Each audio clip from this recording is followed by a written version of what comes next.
Menulis dan bercerita sudah menjadi salah satu jalan besar yang saya pilih dalam hidup ini.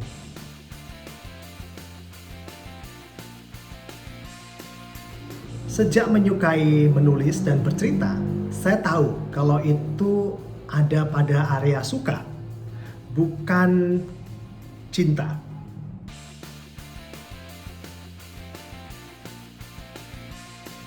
Kalau cinta pasti akan saya geluti dan saya jalani jatuh bangunnya. Tapi masih taraf suka, jadi saya tidak melihat sejauh itu.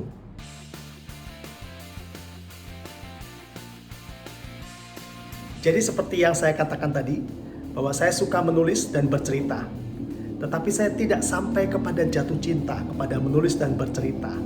Karena saya jatuh cinta kepada satu hal lainnya, yaitu mendidik, mengajar, dan berproses sebagai seorang guru.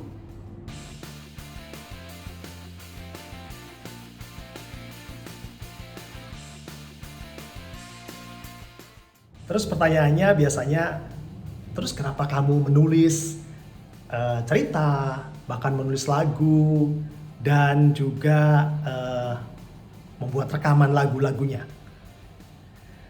Jadi ceritanya panjang ya, tapi saya bisa buat pendek nih.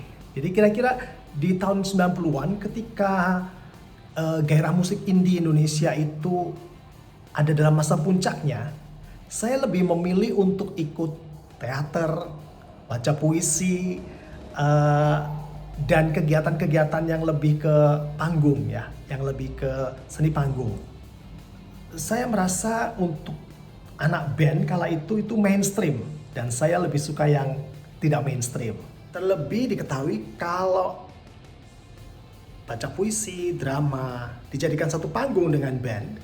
Setelah baca puisi dan drama berakhir kemudian ada band, itu penontonnya sudah lupa yang baca puisi, yang main drama. Tetapi kalau dibalik, band duluan, kemudian baca puisi dan drama, baca puisi dan dramanya akan ditinggalkan oleh penonton. Dan saya kala itu setia pada yang anti mainstream. Tapi karena saya suka menulis, bercerita, dan saya melihat juga bahwa sebenarnya dalam lagu-lagu itu mereka menulis dan bercerita tentang apa yang ada di sekitar mereka. Jadi saya coba-coba pinjam gitar teman, bernyanyi, kemudian pura-pura buat lagu dan diketawakan. Bukan diketawakan, diketawain ya. Jadi suaranya fals gitu ya. Tapi dari situ saya tidak melihat bahwa ini menjadi halangan. Karena saya pikir ketika itu adalah karya saya, kenapa saya harus malu? Kenapa saya harus mengingkari bahwa itu karya saya? Kenapa saya harus mengingkari bahwa itu suara saya? Kalau suara saya memang belum pas, ya saya akan belajar supaya menjadi pas.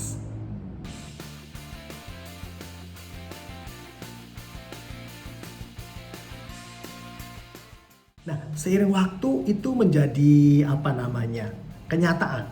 Saya kemudian belajar main gitar. Ya, dengan sangat sederhana saya diajari oleh seorang teman, Paulus Pardamaian Tobing. Ulus panggilannya. Dia mengajari saya beberapa kunci-kunci dasar.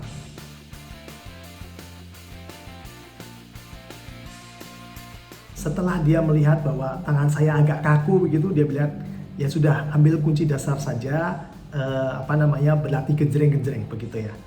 Dan saya sangat berterima kasih kepada Tobing, karena dengan Tobing membuka wawasan saya, membuka telinga saya untuk bisa mendengar musik dari gitar kala itu dan meyakini kepada diri saya bahwa saya bisa menangkap melodi, memadukan dengan lirik, dan menulis sebuah lagu.